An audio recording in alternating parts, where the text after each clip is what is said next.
चाहिए, तुझली मैया चाहिए, मेरे बालक मैया ने साधा को कह दिया आगे भूल नहीं भूलई हो बालक हमारे दोनों जला के तुझी है लेकिन भूलई है आया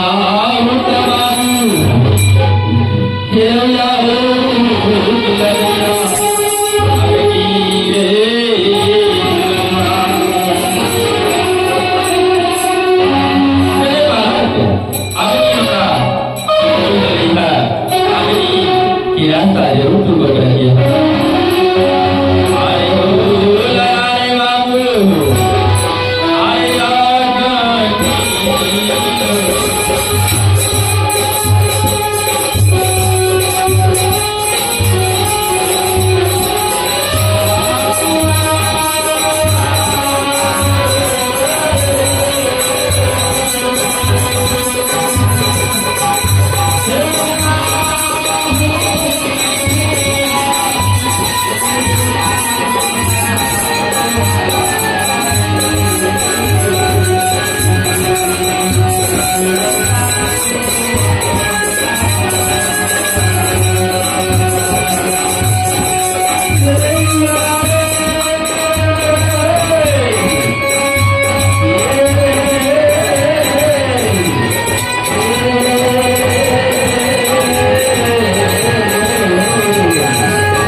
प्रसादी के तुले बोले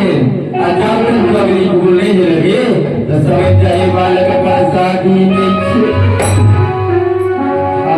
आई प्रसादी बाबू नहीं है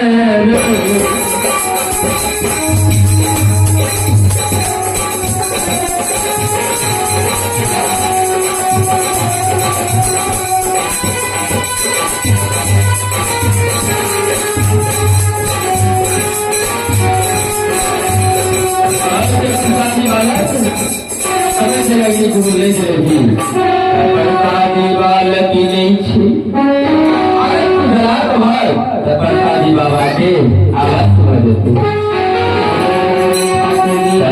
अग्नि गूगल में बालक सुन ले सुगंध छे बहुत भारी आदिनाय अग्नि के बालक कुछ नहीं संसार अग्नि नहीं रहते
हीरो अग्नि कुंड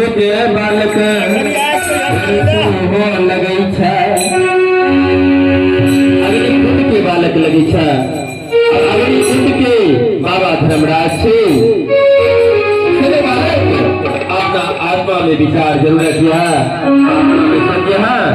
अग्नि कुंड के भूलैया नहीं जब ही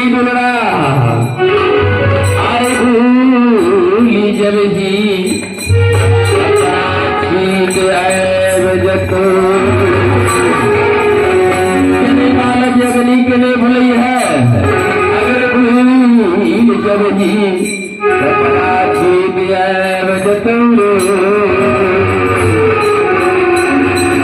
अरे दूल अरे बाबू अरे बाबा